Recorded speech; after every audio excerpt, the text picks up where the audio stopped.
pera ng kapatid mo ate ha. Nandito na po sa ganda ng Tokayo. Wow, ang ganda. Ano ka mo dyan dati mapasalaan tapak mo. Wow, mas lalong may maganda.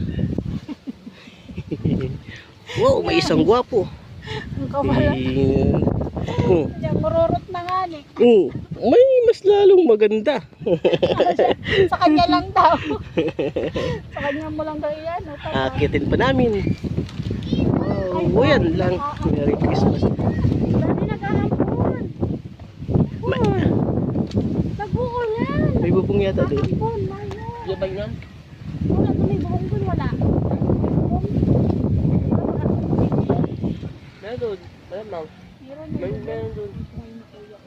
Yeah. Huwag na nga. Pantungan mo nag-uulan na si Pipo. Dahil matanong muna tayo kung mayroon siyang bubong masisilungan.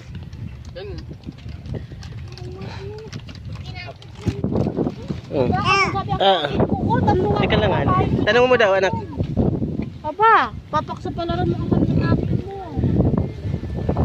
Pantungan sa akin. Oo. Ay, sabay. Tapos mo na doon. May masisilungan doon? Wala. Wala.